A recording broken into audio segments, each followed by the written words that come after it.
bago ka mag-scroll, upo ka muna dito.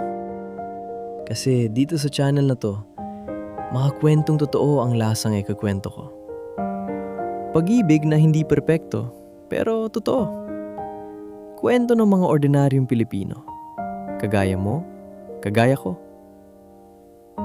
Kaya kung handa ka na, kumuha ka ng kape mo at simulan na natin. Ito ang kwento ng Kape, Sahod, at Ikaw. Pare, dapat alam mo to. Kasi kung hindi kita sasabihan, baka hindi mo ako paniwalaan na may ganito palang nangyari sa buhay ko. Okay, saan ba ako magsisimula? 3 years ago, ako yung typical na anak sa probinsya. Taga Pangasinan ako, kung saan ang bawat umaga, amoy lupa at hangin ng bukid ang gigising sa'yo. Si nanay, tindera sa palengke. Si tatay, driver ng tricycle. At ako, si Mika. Anak na pangarap lang ay makatapos ng kolehiyo at makatulong sa pamilya. Pero alam mo yung feeling na gusto mo nang lumipad, pero parang may bigat na humahawak sa paa mo. Ganun ako noon. Tapos isang araw, graduation ko yon, October. Tumawag si Ate Len, pinsan ko sa Maynila. Sabi niya, "Mika, may bakante dito sa call center namin. Try mo. Malaki sweldo, may HMO pa." Akala mo ba madali lang magdesisyon na umalis ng probinsya papuntang Maynila? Hindi ha. Buong gabi kong hindi nakatulog. Naisip ko si nanay na umiiyak, si tatay na tahimik lang. Pero alam kong masakit din sa kanya. Pero dahil sa pangarap at dahil gusto kong mabago ang buhay namin, sumakay ako sa bus papuntang Maynila na may dalang isang maleta, 2 t-shirt, 3 jeans, at puso na puno ng takot pero mas puno ng pag-asa. Una kong gabi sa Maynila, di ko malilimutan yon. Ingay ng jeep, ingay ng tao, ingay ng buhay na parang hindi natutulog. Sa probinsya, 8:00 ng gabi, tahimik na. Dito, mas buhay pa sa umaga ang gabi. Nakatira ako sa isang maliit na boarding house malapit sa Ortigas. Sample size lang yung kwarto, parang storage room pero may bed. At doon ko unang nakilala si Tintin, ang magiging roommate ko. Si Tintin, petit, maingay, parang walang preno sa bibig, pero ang bait. First night ko pa lang, sabay na kaming kumain ng instant pancit canton sa sahig kasi wala pang lamesa. Sabi niya, "Welcome sa Maynila, bes. Dito, ang taas ng gusali, pero mas mataas pa ang utang." Hindi ko alam noon kung dapat akong matawa o matakot. Pareho siguro. Pumasok ako sa training ko sa call center pagkalipas ng 3 araw. At doon ko unang nakita siya. Si Carlo. Hindi ko ma-explain yung unang impression ko sa kanya kasi sobrang ordinary lang naman niya. Hindi siya yung tipong lalaki kaagad. Medyo tahimik, may eyeglasses, laging may dalang thermos ng kape kahit may free coffee naman sa pantry. Pero may something sa kanya na parang, alam mo yon, parang hindi siya nagmamadaling magpakita. Tahimik lang siyang gumagawa ng trabaho niya. Pero kapag may tumatawag na customer na galit, siya yung unang tumutulong sa katabi niyang baguhan pa lang. Tulad ko. Una kong call bilang agent. Na-disconnect ko yung customer dahil sa kaba. Pumalo ako sa wrong button. Tapos nagpanik. Tapos bigla na lang lumito si Carlo sa likod ko, sabay sabi, "Hinga ka lang, lahat tayo dumaan dyan." Simple lang yon. Pero naalala ko pa rin hanggang ngayon kung paano niya yun sinabi. Parang walang kondisyon, walang asar, tulong lang, walang hinihintay na kapalit. Mga unang linggo ko sa trabaho, grabe ang hirap. Graveyard shift kami. Kaya yung katawan ko nalilito. Araw dapat tulog ako, Pero ang sigaw ng jeep sa labas, hindi pinapatulog. Gabi naman, kailangan kong gising at masigla para sa mga customer sa US na minsan sobrang bastos. May isang customer na minsan sinabihan ako, "Your accent is hard to understand." Tapos sasagutin ko siya ng pinakamalinaw na Ingles na kaya kong i-deliver. Tapos sasabihin niya ulit, "What? Slow down." Minsan, gusto mo na lang sumigaw, "Sir, kung ako nagsasalita ng Tagalog, mas mauunawaan niyo pa ako." Pero hindi pwede. Trabaho yon, sweldo yon, pangarap yon. Tapos dumating yung first sahod ko. Hindi ko malilimutan yon. 15,000 pesos minus deductions. Pagkatanggap ko, umiyak ako sa banyo ng office. Hindi dahil maliit, kundi dahil sa wakas, may maipapadala na ako sa nanay at tatay ko. Sumakay ako ng padala center, nag-send ng 5,000. Tapos tumawag ako sa nanay gamit video call. At doon, yung reaksyon niya, hindi ko malilimutan. Umiyak siya. Sabi niya, "Anak, sapat na to. Huwag mo nang ipagpilitan kung mahirap dyan." Pero alam kong proud siya kahit papaano. Tapos dumating yung mga gabi na, alam mo yun, homesick na homesick ka. Minsan nakaupo ako sa fire escape ng building namin kasama si Tintin. Naninigarilyo siya, bawal pero ginagawa pa rin. Habang ako naman, nakatingin lang sa mga ilaw ng Maynila. Naiisip ko yung amoy ng lupa sa probinsya namin. May isang gabi na hindi ko alam kung bakit. Basta umiyak ako ng walang dahilan. Si Tintin walang sinabi. Niyakap lang niya ako tapos sabi niya, "Normal lang yan, bes. Lahat tayo dumaan dyan."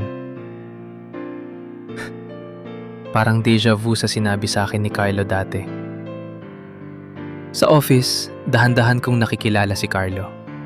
Hindi siya yung tipo na agad-agad nagpapakilala ng sarili.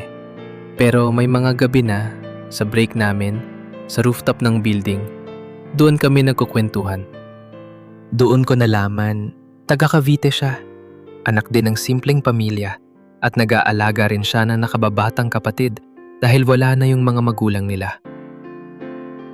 3 taon na siya sa call center at pangarap niya, gusto niyang mag-ipon para makapagtayo ng sariling negosyo, kahit simpleng tindahan lang. May isang gabi, pinakain niya ako ng siomai galit sa labas ng building. Kasi raw parang malungkot ka eh. Hindi ko alam paano niya nahalata, pero tama siya. Doon nagsimula. Hindi yung biglaan, hindi yung parang pelikula na may kidlat-kidlat. Mabagal lang, parang kape na unti-unting umiinit. Pero hindi naman lahat maganda. May mga gabi rin na sobrang hirap. Minsan, kulang ang sahod para sa renta, pagkain at padala. Minsan, kumakain lang kami ni Tintin ng sinangag at itlog buong linggo. May joke kami na resibo diet. Kapag wala ng pera, panay resibo na lang ang kinakain namin sa isip. May isang buwan na halos hindi ako nakapagpadala sa nanay. At alam kong nadismaya siya, kahit hindi niya sinabi. Naramdaman ko lang sa katahimikan niya sa telepono. Pero sa gitna ng lahat ng pagod, si Carlo parang permanenteng paalala na may dahilan pa rin akong ngumiti. May isang gabi ng Pasko. Malayo kami sa pamilya, walang biyahe pa uwi dahil sa schedule. Naiwan lang kaming dalawa sa office, kumakain ng instant noodles na binilhan niya sa sari-sari store malapit habang nanonood kami ng mga ilaw sa labas. Sabi niya sa akin, "Sayang no? Dapat kasama natin pamilya natin ngayon." Tapos sabi ko, "Oo nga." Tapos tumingin siya sa akin at sabi niya, "Pero okay lang. Kasama kita." Simple lang. Pero noon, doon ko unang naramdaman na baka mahal ko na siya. Grabe no? Sa gitna ng trabaho, sahod na kulang, homesickness, biglang may pag-ibig pang sumulpot. Mga sumunod na buwan, dahan-dahan kaming naging close. May mga inside jokes na, may mga ikaw na bahala sa lunch. May mga sabay tayo umuwi, kahit magkalayo naman ang daan namin papunta sa boarding house. Si Tintin, every chance niya, tinutukso ako. Uy, may bagong boyfriend na to. Huwag kang magulo, Mika. Baka iwan ka niyan. Sasabihin ko, wala kaming ganon, kaibigan lang kami. Pero malalim sa puso ko, alam kong may iba na. May isang araw, na-promote ako sa trabaho. Naging team lead ako matapos ang 6 na buwan. Maliit na tagumpay pero para sa akin, malaki. Nag-celebrate kami. Simple lang, kainan sa Jollibee.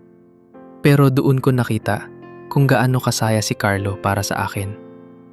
Hindi parang nainggit, hindi parang nasaktan, tunay na masaya.